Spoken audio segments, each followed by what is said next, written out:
wabarakatuh. Nama saya Ahmad Gunawan Usman dari AK18B. Ingin menjawab soal tugas UAS dari hukum kesehatan. Soal yang pertama, jelaskan pengertian hukum kesehatan, tujuan hukum kesehatan, dan alasan mengapa diperlukannya peraturan dalam bidang kesehatan. Deskripsikan.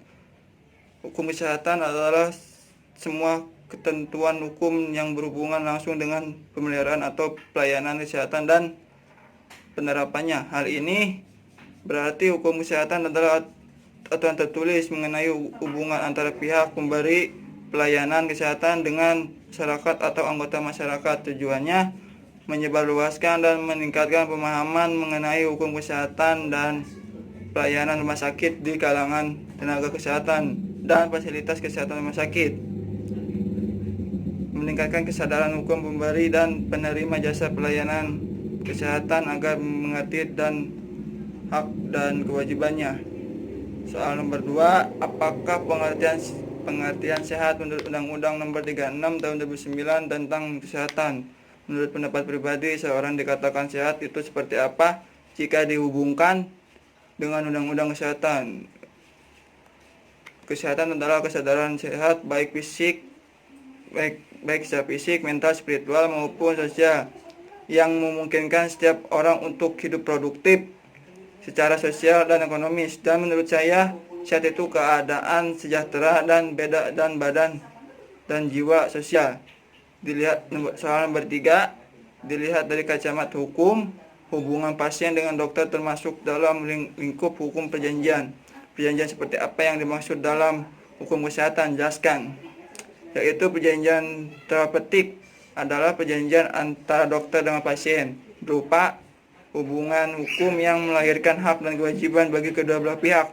Jadi perjanjian atau transaksi terapeutik adalah suatu transaksi untuk menentukan atau upaya mencari terapi yang paling tepat bagi pasien yang dilakukan oleh dokter. Soal nomor 4, sebutkan dan jelaskan sumber-sumber hukum kesehatan. Menurut pendapat pribadi, sumber hukum kesehatan yang mendominasi lainnya peraturan dalam bidang kesehatan terdapat di dalam sumber hukum yang mana? Sumber hukum formal merupakan tempat atau sumber dari mana suatu peraturan memperoleh kekuatan hukum. Melihat sumber hukum dari segi bentuknya, yang termasuk sumber-sumber hukum adalah: pertama, undang-undang; 2, kebiasaan; 3, jurisprudensi; 4, traktat; 5, perjanjian; 6, doktrin.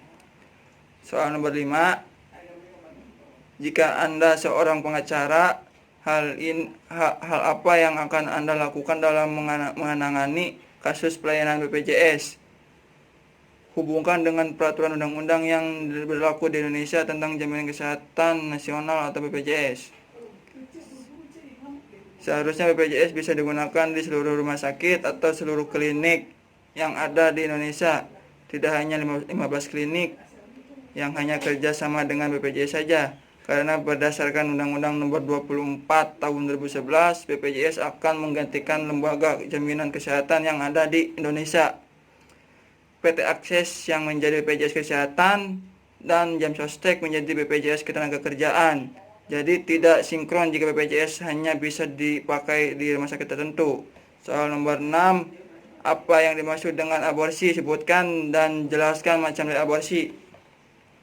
Aborsi dianggap jalan pintas bagi sebagian orang. Mereka sebagian besar melakukan aborsi dengan sengaja karena tidak menginginkan bayi yang dikandung itu. Banyak penyebab mereka melakukan aborsi: karena kecelakaan, akibat hubungan gelap, atau karena rekomendasi dokter dengan alasan keselamatan si ibu. Berikut macam aborsi yang biasa dilakukan, diantaranya abortus provocatus medicinalis.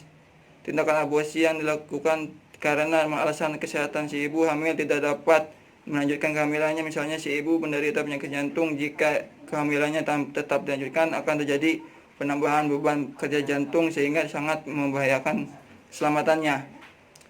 2, abortus provocatus criminalis. Aborsi tipe ini merupakan tindakan secara sengaja mengosongkan rahim dari buah kehamilan yang dilakukan dengan sengaja, bukan karena alasan medis, melainkan alasan biasanya hamil dari luar nikah. Soal nomor 7, pengertian dari malpraktek adalah praktik yang buruk Apa yang dimaksud dengan praktek yang buruk tersebut? Apa yang menjadi tolak ukur dari malpraktik? Jelaskan. Secara harfiah, istilah malpraktik atau malprakis artinya praktek yang buruk, praktek yang jelek. Jika memperhatikan pengertian yang di atas, perbuatan malpraktik bukan monopoli dari profesi medis. Ini berlaku juga bagi profesi hukum, misalnya advokat, hakim, atau perbankan, semisal akuntan. Melakukan sesuatu yang seharusnya tidak boleh dilakukan oleh seorang tenaga kesehatan, tidak melakukan apa yang seharusnya dilakukan, atau melainkan kewajiban melanggar suatu ketentuan menurut perundang-undangan.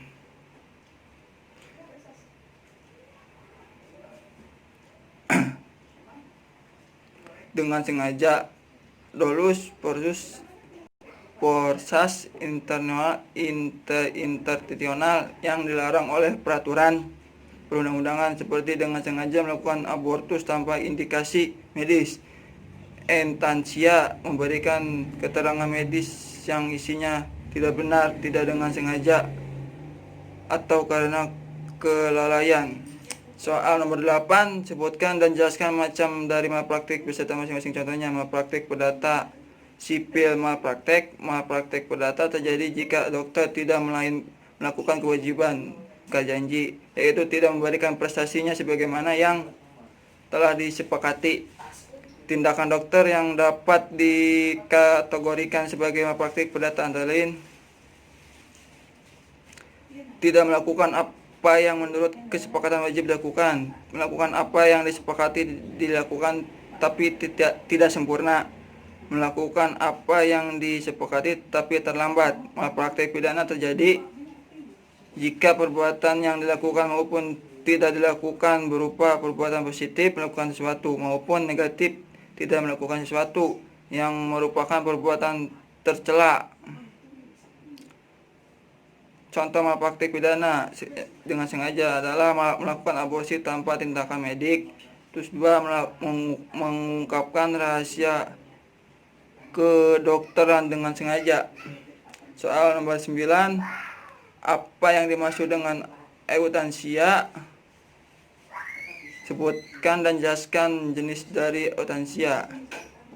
Eutansia adalah tindak sengaja untuk mengakhiri hidup seseorang yang sangat sakit dan menderita, yang meliputi sakit yang tak tertahankan dan tak bisa disembuhkan, dengan cara yang relatif cepat dan tanpa rasa sakit. Untuk alasan kemanusiaan, eutansia aktif. Seseorang bertindak secara langsung dan aktif sengaja menyebabkan kematian pasien, misalnya menyuntikkan obat penenang dan dalam dosis besar. Eutansia pasif. Tenaga tenaga profesi kesehatan tidak secara langsung bertindak dalam mengakhiri nyawa pasien. Eutansia volunter terjadi atas permintaan pasien kompeten. Pasien apa kemungkinan masa depan dari penyakitnya, menyadari manfaat dan risiko yang terkait dengan pilihan pengobatan penyakitnya. Pada dasarnya, prosedur eutansia boleh dilakukan pada pasien yang menderita sebuah penyakit terminal, fase akhir penyakit di mana peluang menderita kematian muncul sangat besar, sehingga perawatan paliatif atau meringankan rasa sakit, namun misalnya tidak terletak pada definisi tetapi dalam penafsiran definisi. Soal nomor 10, apakah hukum eutansia di Indonesia diperbolehkan dan bagaimana pandangan agama dalam kasus eutansia tersebut, termasuk ke dalam pelanggaran HAM atau tidak? Eutansia memang dilarang di Indonesia, terutama untuk eutansia aktif, dapat dipidana paling lama 12 tahun penjara. Akan tetapi dalam prakteknya tidak mudah menjerat pelaku eutansia pasif yang banyak terjadi jika dikaitkan kembali dengan hak asasi manusia. Eutansia tentu melanggar hak asasi manusia, yaitu untuk hidup. Dalam Kitab Undang-Undang Hukum Pidana KUHP mengatur tentang larangan melakukan eutansia, yakni dalam pasal 344 KUHP yang bunyinya, barang siapa merampas nyawa orang lain atas permintaan orang itu sendiri, yang jelas dinyatakan dengan kesungguhan hati diancam dengan pidana penjara paling lama 12 tahun. Muslim menantang euthanasia. Mereka percaya bahwa semua kehidupan manusia adalah suci karena itu diberikan oleh Tuhan, dan bahwa Tuhan memilih berapa lama setiap orang hidup. Manusia tidak seharusnya ikut campur dalam hal ini.